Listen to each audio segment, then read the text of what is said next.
Hello, and welcome to Mindbites, episode 5 at Mind What Matters. Today I'd like to talk about why every person should consider therapy. Before I became a mental health professional, I thought therapy was for people who are mentally unwell and that it fixed something in them that was broken. The funny thing is, the more I studied, the more I researched, the more clients I saw, I began to realize mental health is no different from other types of health.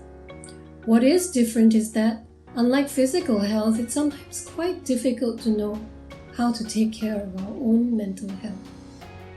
Many parents teach and model for their kids how to eat proper meals, have enough sleep, and keep fit.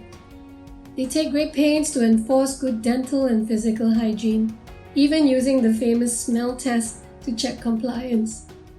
But when it comes to mental health, it's trickier, isn't it? And this brings me to my first point. In therapy, you're coming under the guidance of a trained professional. Psychologists and counselors in Mind What Matters are registered with local professional bodies because of their qualifications from recognized universities.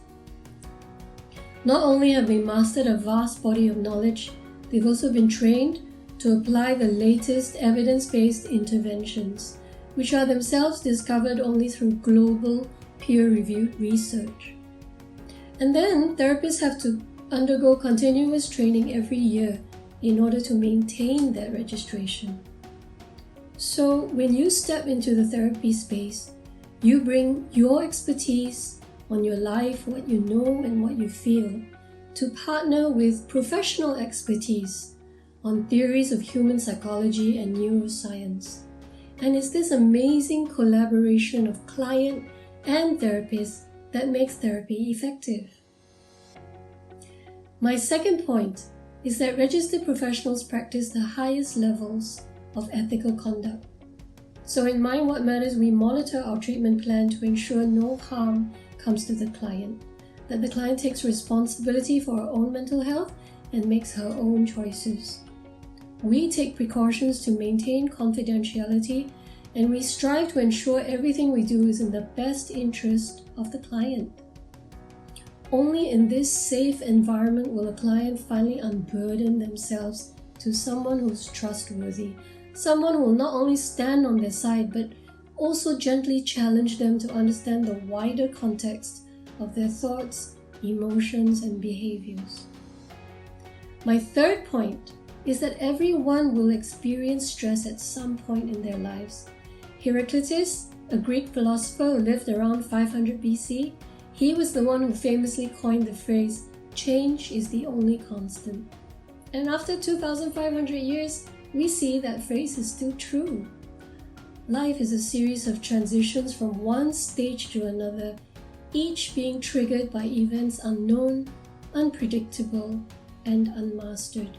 Some of us can navigate stress by learning from the past, but some stress points loom larger than any we've ever experienced before. And at this point, we really need to stop, ask ourselves, is this a good time to reach out and ask for help? Or should I just keep doing what I've been doing even though it doesn't seem to be doing any good? Or worse, it's doing harm to myself and those I love. Perhaps we need to understand there's no shame in asking for help in the early stages of our struggles. Maybe it makes sense that when our stress increases, we also have to increase our resources to deal with it. Otherwise, stress quickly morphs into distress, which will then require more intensive and drastic interventions in the future. Finally, my last point is that therapy may make each one of us a better person. A good therapist who accepts you and your experience will validate who you are, and then you can cease doubting, defending, striving. And perhaps it's only in the being that we can then really become. If we have a safe space to learn to listen to ourselves and reconnect with who we are, we will find new stability to orientate to who we really want to be.